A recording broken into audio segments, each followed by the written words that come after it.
Hello दोस्तों, मेरा नाम रीना है और मैं एक गरीब घर परिवार से ताल्लुक़ रखती हूँ। मेरे घर में सिर्फ मैं और मेरी माँ ही थी। मेरी माँ एक दुकान पर काम करती थी जिससे कि हमारा गुजारा होता था। मैं स्कूल में पढ़ती थी और अब मैं 12वीं कक्षा में आ गई थी।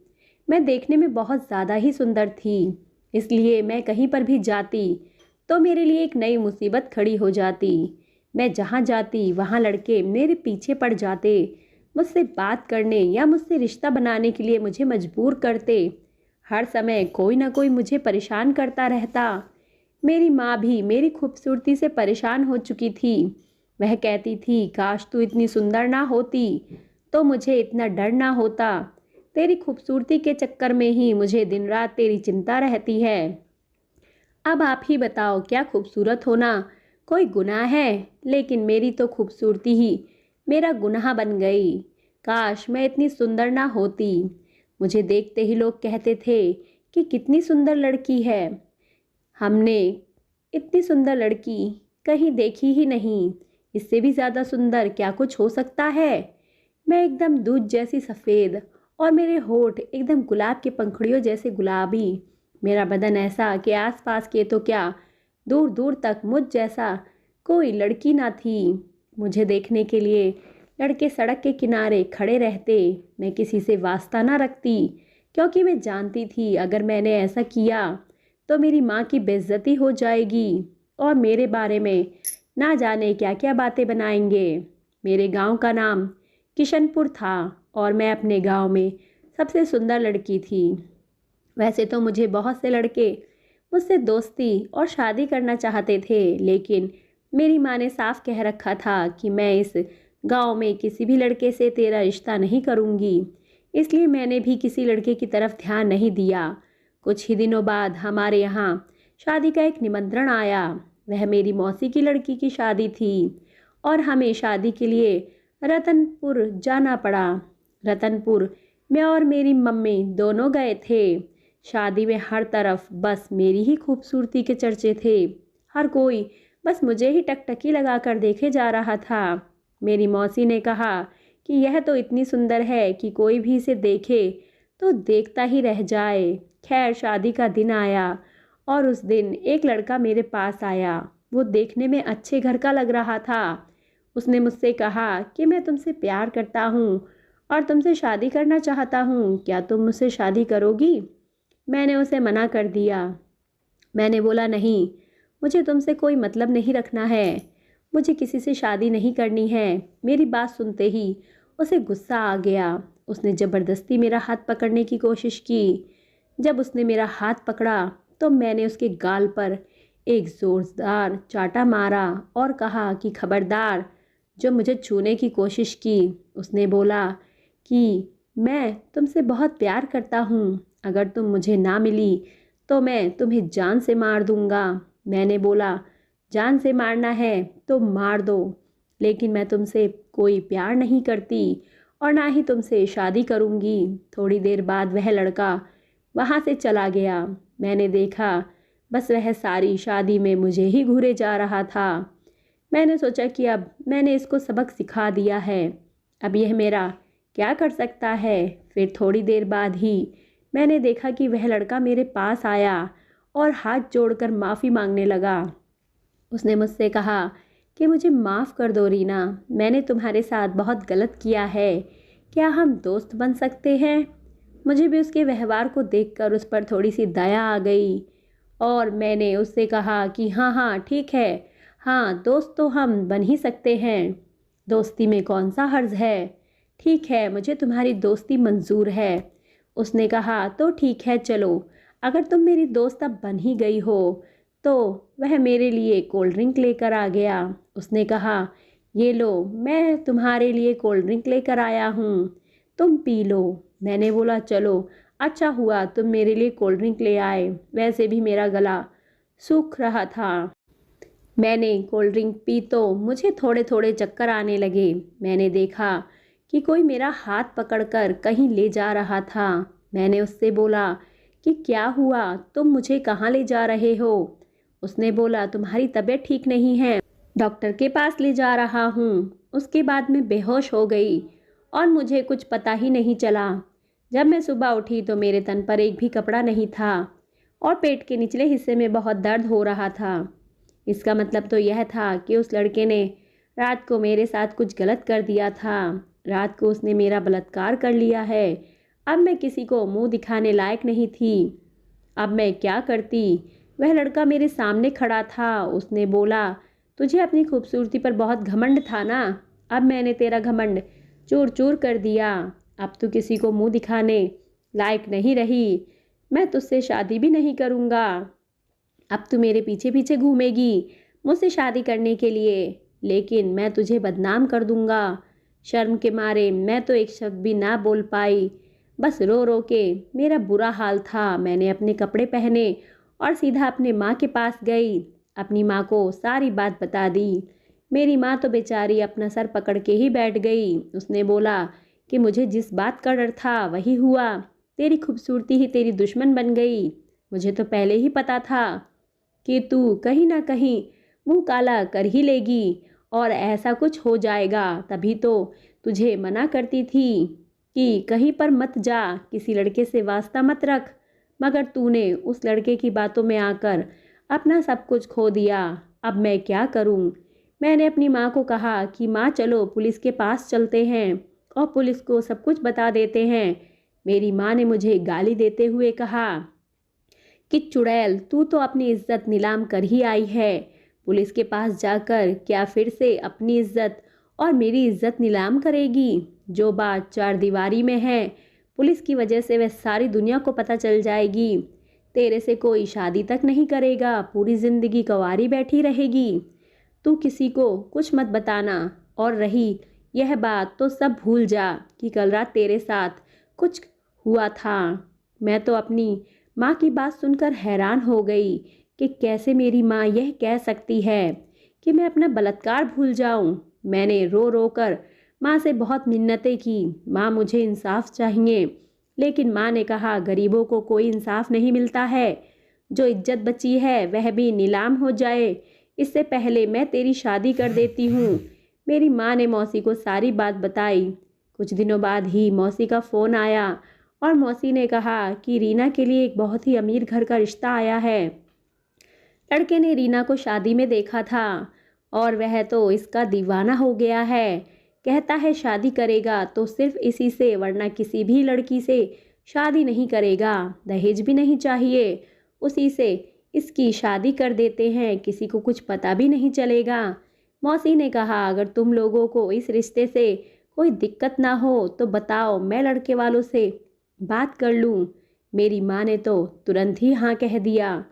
मेरी माँ ने कहा कि हम तैयार हैं, लेकिन हमारी एक शर्त है कि हम शादी 1 महीने के अंदर ही करेंगे, क्योंकि मेरी तबीयत सही नहीं रहती है। अगर मुझे कुछ हो गया तो मेरी लड़की की शादी कैसे होगी? लेकिन माँ झूठ बोल रही थी। दरअसल मेरी माँ को मेरे गर्भवती होने का डर था, इसलिए मेरी माँ ने अपनी तबीयत खराब होने का बहाना बनाया ताकि कहीं मैं पेट से ना हो जाऊं और उससे पहले ही वे मेरी शादी कर दे। लेकिन मैं तो ये सोचकर हैरान थी कि मेरी माँ आखिर ऐसा क्यों कर रही है। वह मुझे इंसाफ दिलाने की जगह मुझे गलत काम करने को कह रही है। वह मेरे होने वाले पति से मुझे यह सब छुपाने के लिए कह रही है, जबकि पति से तो हर बात बता देनी चाहिए। लेकिन मेरी माँ ने मुझे सख्त हिदायत दी थी, अब तेरी शादी तय हो गई है और खबरदार, जो तूने अपनी यह सब बातें अपने पति या किसी और को बताई। कुछ दिनों बाद मेरी बारात आई और मैं भी चुपचाप शादी के मंडप में बैठ गई। मैंने लड़के की शक्ल तक नहीं देखी कि आखिर लड़का कौन है जिससे मेरी शादी हो रही है। बस मैं तो एक मूर्ति की तरह थी जिसे कोई भी कहीं पर भी बैठा उठा रहा था। मुझे मेरी शादी में कोई होश नहीं था। मैं तो अपने ही दुख में दुखी थी, क्योंकि मैंने अपना सब कुछ खो दिया। उस लड़के ने मेरे साथ धोखा किया। मैं ऐसे कैसे भूल सकती थी कि उसने जो मेरे साथ किया, और आखिर वह कहाँ चला गया। खैर शादी हुई और मैं अपने ससुराल आ गई। मैंने देखा मेरा ससुराल एक बहुत ही अमीर और अच्छा भरा पूरा परिवार था। मेरी सास मुझे बहुत प्यार कर रही थी। मुझे सुहागरात वाले कमरे में कुछ लड़कियां लेकर गई और बोली, यहाँ बैठो, इंतज़ार करो, तुम्हारे पति अभी आने वाले हैं। अब मैं हैरान हो गई, यह सब क्या हो रहा है?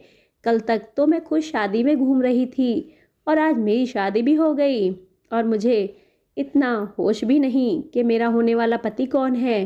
मैंने उसकी शक्ल तक नहीं देखी। क्या क्या सपने देखे थे मैंने अपनी शादी को लेकर, लेकिन यह क्या हुआ, हकीकत में कुछ और ही था। फिर कुछ देर बाद दरवाजे पर खटखट की आवाज़ हुई। मेरे पति अंदर आ गए। मैं घूंघट ओढ़े बैठी थी। फिर वह मेरे पास आए और मेरा घूंघट हटाते हुए मेरा सिर ऊंचा किया। जब मेरा सर उन्होंने ऊंचा किया तो मैंने उनका चेहरा देखा।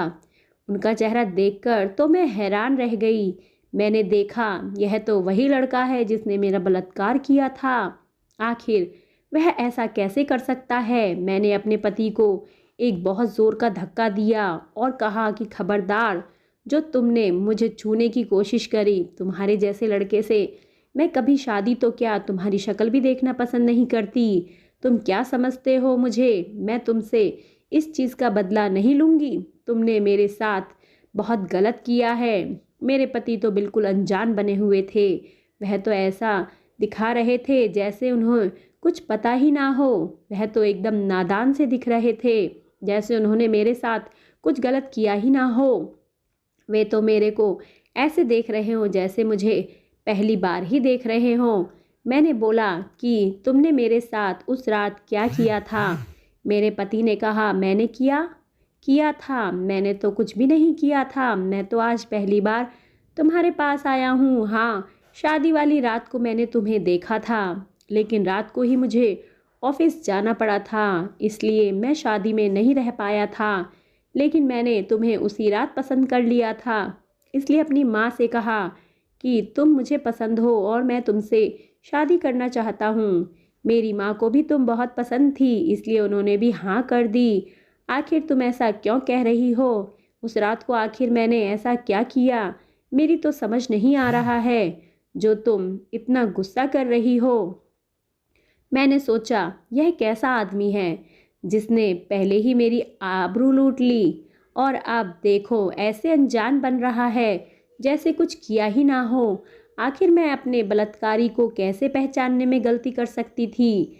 लेकिन अगर इसने कुछ नहीं किया था तो वह सब किसने किया था? वह सब करने वाला कौन था? मुझे कुछ समझ नहीं आ रहा था। मैंने बोला, मेरी तबीयत कुछ ठीक नहीं है, आप उधर चले जाओ। मैं बहुत थक चुकी हूँ, मेरे सर में बहुत दर्द हो रहा है और मैं बर्दाश्त नहीं कर सकती हूँ, मुझे सोना है। मेरे पति ने बोला कि ठीक है, लगता है तुम्हारी तबीयत ठीक नहीं है, इसलिए तुम ऐसा व्यवहार कर रही हो। तुम आराम कर लो, कोई बात नहीं, हम सुबह बात कर लेंगे। और वह पास ही में पड़े सोफे पर जाकर लेट गए और वहीं सो गए। मैं तो हैरानी से उस इंसान को देखे जा रही थी। आखिर वह इंसान ऐसे कैसे कह रहा था? जिस इंसान ने मेरी आबरू लूटी थी, वह इंसान आज मेरा पति है। नफ़रत के मारे मुझे ऐसा लग रहा था कि मैं मर ही जाऊं, लेकिन एक बात मेरी समझ नहीं आ रही थी। आखिर अगर इस इंसान ने मेरी आबरू लूटी थी तो यह इस बात को मान क्यों नहीं रहा था? यह तो यह कह रहा था कि वह पहली बार ही मेरे पास आया है और इसने केवल मुझे शादी में देखा था, उसके बाद यह अपने काम पर चला गया था। तो फिर मेरे साथ रात को कौन था? मेरी तो समझ में नहीं आ रहा था। खैर, किसी तरीके से सुबह हुई। सुबह होने पर मेरी सास ने दरवाज़ा खटखटाया और कहा, बहू उठ जाओ, सुबह हो गई है और आज तुम्हारी शादी की बहुत सी रस्में होनी हैं। मैं उठ गई और तैयार होकर नीचे बैठक रूम में आ गई। बैठक रूम में आने के बाद मेरी सास ने मुझसे बहुत सी रस्में करवाईं। उन रस्मों को करने के बाद मैं फ्री हो गई और अपने कमरे में गई। जब मैं अपने कमरे में गई तो देखा मेरा पति मेरा इंतज़ार कर रहा था। उसे देखकर मेरा खून खौल रहा था कि मेरी आबरू लूटने के बाद अब यह फिर से मुझसे रिश्ता क्यों बनाने आ रहा है। मुझे उसे देखते ही बहुत ही चिढ़ हो रही थी। मैंने उसे फिर से कहा कि मेरे पास मत आओ, मुझे तुमसे बहुत चिढ़ हो रही है। उसने बोला कि आखिर तुम मुझसे ऐसे क्यों बोल रही हो? मैंने ऐसा क्या किया है? मैंने बोला, तुमने सब कुछ किया है और अब तुम इतने अनजान बन रहे हो। खबरदार, जो तुम मेरे पास आए। दिल ही दिल में मैं अपने पति से बहुत नफरत करने लगी थी। मैंने अपने पति को अपना गुनहगार समझ लिया था। इसलिए मैंने सोच लिया था कि कभी अपने पति को अपने पास नहीं आने दूंगी और ना ही कोई रिश्ता रखूंगी। थोड़ी देर बाद मेरे पति कमरे से गुस्सा होकर चले गए और उन्हें 1 महीने के लिए ऑफिस के काम से दिल्ली जाना पड़ा। जाते समय मेरे पति ने मुझसे कोई बात तक नहीं की और मैं सोचती रही कि आखिर ऐसे कैसे हो सकता है। ये तो वही इंसान है जो उस रात मेरे साथ था। तभी मेरी सास ने कहा कि बेटा चलो अपने देवर से तो मिल लो। मेरी सास ने जब कहा कि बेटा चलो अपने देवर से तो मिल लो, मैं सोच में पड़ गई। देवर? इन्होंने तो मुझे नहीं बताया था कि कोई छोटा भाई भी है। मैंने अपनी सास से कहा, माँ जी, आपने शादी के टाइम तो बताया नहीं था कि इनका कोई छोटा भाई भी है। मेरी सास ने कहा, हाँ बहू, तुम्हारा छोटा देवर थोड़ा शरारती है। बचपन में ज़्यादा प्यार की वजह से वह थोड़ा बिगड़ा हुआ है।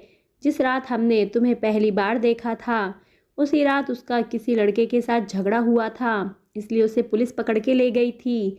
वह थोड़ी गलत संगति में पड़ गया है, लेकिन है तो तुम्हारा देवर। मेरे जुड़वा लड़के हैं, मगर देखकर कोई कह नहीं सकता कि दोनों भाई अलग अलग हैं। चलो तुम्हारे देवर से तुमको मिलवा देती हूँ। मैं नीचे कमरे में गई और मैंने देखा कि वो तो बिल्कुल मेरे पति का हमशक्ल है। यह तो वही है जिसने मेरा बलात्कार किया था। इसका मतलब जिसने मेरा बलात्कार किया था वह मेरा देवर था। मैं तो सोच सोच के परेशान हो गई कि अब मैं क्या करूं। अब मैं कैसे सबको बताऊंगी कि इसने मेरे साथ गलत किया था। मेरा देवर तो मुझे बेशर्मी वाली नज़रों से देख रहा था और बोला कि अरे मैं तो 1 महीने के लिए जेल क्या गया, तुमने तो मेरे भाई को ही फंसा लिया। अच्छा, पहले बता देती तो मैं ही तुमसे शादी कर लेता। इतने में मेरी सास आ गई। मेरी सास ने बोला, देवर भाभी की क्या बातें चल रही हैं। मैंने कुछ नहीं बोला। मेरा देवर बोला कि कुछ नहीं माँ, मैं भाभी से मजाक कर रहा था। और वह हंसता हुआ मुझे कुछ बोलता हुआ वहाँ से बाहर चला गया। अब तो उसकी इतनी हिम्मत हो गई कि बार बार मुझे छूने की कोशिश करने लगा। जब देखो तब मुझे पकड़ने और छूने की कोशिश करता और जब देखो तब मेरे कमरे में आ जाता और कहता कि अगर तुमने मेरे साथ रिश्ता नहीं बनाया तो मैं सब कुछ भैया को बता दूंगा और वह तुम्हें छोड़ देंगे। मैं तो अपने आप में पहले ही पछता रही थी कि अपने पति को गलत समझकर मैंने उसका कितना अनादर किया। इससे वह पहले ही गुस्सा है और जब यह सब सच पता चलेगा तो वह अपने भाई का ही साथ देंगे, मेरा साथ तो कभी नहीं देंगे। मैं क्या करूं, मुझे समझ नहीं आ रहा था। लेकिन मैंने अपने देवर को एक बहुत ज़ोर का थप्पड़ मारा और कहा कि तुझे जो करना है कर लेना, लेकिन मैं ऐसी लड़की नहीं हूँ जो कि एक शादीशुदा होकर किसी दूसरे लड़के के साथ नाजायज रिश्ता रखूँ। मुझे यह सब पसंद नहीं। मेरे लिए मेरे पति ही सब कुछ हैं। तुझे जो करना है कर लेना, जो होगा देखा जाएगा। लेकिन खबरदार, जो तुमने मुझे छोड़ने की कोशिश करी, अब की बार मैं तुम्हें जेल पहुंचवा दूंगी। मेरा देवर एक ज़ोर की हंसी हंसने लगा और बोला, मुझे जेल पहुंचाओगी? भूल गई उस रात तुम्हारे साथ क्या हुआ था? उसके बाद तुमने तो कुछ भी नहीं किया, तो तुम मुझे जेल कैसे पहुंचा सकती हो? जब एक बार कर लिया तो बार बार करने में कौन सा हर्ज है। बार बार करो मेरे साथ, बहुत मज़ा आएगा। मैंने गुस्से से बोला, मैं तो बेहोश थी। तुमने मेरा नाजायज़ फ़ायदा उठाया है, तुमने मेरा बलात्कार किया है। तुम एक बहुत ही बेकार और घटिया इंसान हो। तुम्हारे भैया के आने पर मैं सब कुछ उन्हें बताऊंगी और तुम्हें जेल में सज़ा करवाऊंगी। उसने बोला, देखते हैं भैया किसका साथ देते हैं। तभी कुछ दिनों बाद ही मेरे पति वापस आए, लेकिन मेरे देवर ने पहले ही मेरे पति को एक झूठी कहानी बनाकर सुना दी कि भैया भाभी कैरेक्टर लेस है, मुझ पर डोरे डालती है, मेरे साथ रिश्ता बनाने के लिए ज़बरदस्ती करती है और कहती है तुम्हारे भैया तो बाहर काम में बिज़ी रहते हैं, तुम ही मेरा काम करो। अब बताओ, भाभी को इतनी भी शर्म नहीं कि मैं उनका देवर हूँ? वह मेरे साथ ऐसा गलत रिश्ता क्यों बनाना चाहती हैं? इसलिए मेरे पति आते ही मुझ पर चिल्लाने लगे और पूछने लगे कि क्या तुमने ऐसा किया मेरे भाई को? क्या तुमने नाजायज़ रिश्ता बनाने को बोला? मैं रोने लगी और बोली, मैं ऐसा क्यों बोलूँगी? मुझे तुम्हारे भाई से क्या मतलब? बल्कि तुम्हारे भाई ने ही मेरे साथ बहुत गलत किया है और वह आगे भी मेरे साथ वही सब चाहता है। मैं उसके साथ कुछ सब करूं, लेकिन मैं ऐसी नहीं हूँ। अगर आप मुझे छोड़ना चाहते हैं तो छोड़ दीजिए, लेकिन मैं यह सब नहीं कर सकती कि अपने पति के होते हुए किसी गैर मर्द के साथ रिश्ता रखूं। बल्कि आपके भाई ने शादी वाली रात को मेरा नाजायज़ फ़ायदा उठाकर कोल्ड ड्रिंक में बेहोशी की दवा मिलाकर मेरा बलात्कार किया था और मेरे साथ ज़बरदस्ती कर ली। मुझे पता भी नहीं था क्योंकि मैं बेहोश थी। मैंने अपनी माँ को सब कुछ बताया, मगर मेरी माँ ने कहा कि हम गरीब लोग हैं, हमारी कौन सुनेगा, वरना अभी तक तुम्हारा भाई जेल में होता। मेरे पति ने मेरी पूरी बात सुनी और चुपचाप कमरे से बाहर चले गए। मैंने सोच लिया था कि मेरे पति मुझ पर विश्वास नहीं करेंगे, अपने भाई पर ही विश्वास करेंगे। अगर वह मुझे छोड़ना चाहते हैं तो छोड़ दे, लेकिन मैं अपने देवर से गलत और नाजायज़ रिश्ता नहीं बनाऊंगी। कुछ देर बाद मेरे पति घर वापस आए और बोले कि ठीक है, मैं तुम्हारी बात पर विश्वास करता हूँ।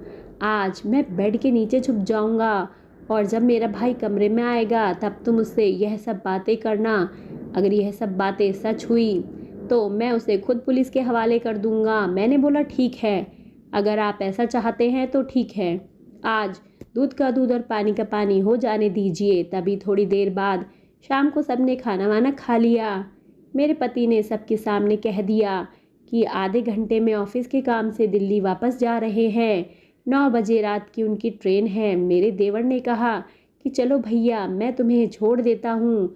तो मेरे पति ने कहा कि नहीं, मुझे मत छोड़ो, मेरे दोस्त भी जा रहे हैं, वही मुझे लेने आ रहे हैं, मैं उनके साथ ही जा रहा हूँ। मेरे पति आगे वाले कमरे से अपना सामान लेकर सबके सामने चले गए और थोड़ी देर बाद पीछे वाली खिड़की से कूदकर मेरे कमरे में आ गए और बेड के नीचे जाकर छुप गए। तभी थोड़ी देर बाद में ही मेरा देवर मेरे कमरे में आ गया और उसने कमरा बंद कर लिया। मैंने उससे कहा कि तुम्हारी हिम्मत कैसे हुई कमरा बंद करने की? तो उसने कहा कि देख लिया, मेरे भाई ने तुम्हारी बात पर विश्वास नहीं किया, अब तो तुम्हें मेरी बाहों में आना ही पड़ेगा और मेरी सारी ख्वाहिश पूरी ही करनी पड़ेगी, वरना मैं अपने भाई से कहकर तुम्हें इस घर से निकलवा दूंगा। वरना जिस तरह मैंने शादी वाली रात को तुम्हारे साथ ज़बरदस्ती करके सब कुछ किया था वैसे ही फिर करूँगा। मगर तुम बेहोश थी इसलिए मज़ा नहीं आया था। यही सब कुछ आज रात तुम होश में मेरे साथ फिर से करो ताकि मुझे मज़ा आए। अगर तुम यह सब नहीं करोगी तो मैं भैया से झूठ बोल दूँगा कि भाभी मुझसे नाजायज़ रिश्ता बनाना चाहती है। तब मैंने रोते हुए कहा, देवर जी, आप मेरे साथ ऐसा क्यों कर रहे हैं? आपने पहले भी मेरा बलात्कार किया था, लेकिन मेरी माँ ने मुझे चुप करा दिया। इतने पर भी मैंने आपको कुछ नहीं कहा और आप फिर यही सब कुछ मेरे साथ करना चाहते हैं। आखिर आप कितने साल, कितनी बार मेरे साथ यह ज़बरदस्ती करेंगे? मेरा देवर एक ज़ोरदार भयानक हंसी हंसते हुए बोला कि अरे मेरी जान, इसमें बहुत मज़ा आएगा, तुम टेंशन ना लो। मैंने बोला, मुझे कोई मज़ा नहीं चाहिए, मैं सिर्फ अपने पति की होकर रहना चाहती हूँ।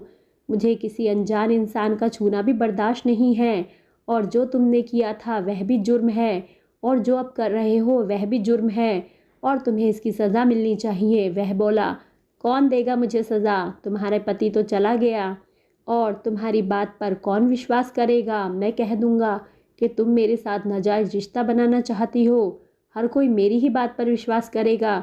तुम्हें तो इस घर से निकाल दिया जाएगा। तुम और तुम्हारी बूढ़ी माँ गली गली धक्के खाएंगे। इतने में ही मेरे पति बेड के नीचे से निकल कर आए और मेरे देवर के गाल पर ज़ोरदार थप्पड़ों की बरसात कर दी। मेरा देवर आंखें फाड़े हैरानी से बस देखता रह गया कि यह सब कैसे हो सकता है। यह भैया यह कहाँ से आ गए?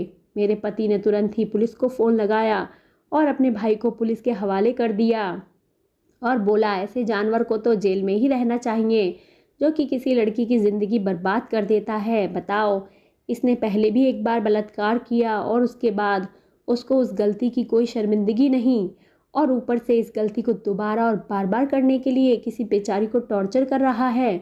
यह इंसान नहीं, यह तो हैवान है, यह दरिंदा है। इसको तो जेल में ही रहना चाहिए। तुरंत पुलिस आई और पुलिस मेरे देवर को गिरफ्तार करके ले गई। मैं और मेरे पति ने अपने देवर के खिलाफ रिपोर्ट लिखवाई कि मेरे देवर ने पहले भी मेरा एक बार बलात्कार कर लिया है और अब बार बार यही करना चाहता था।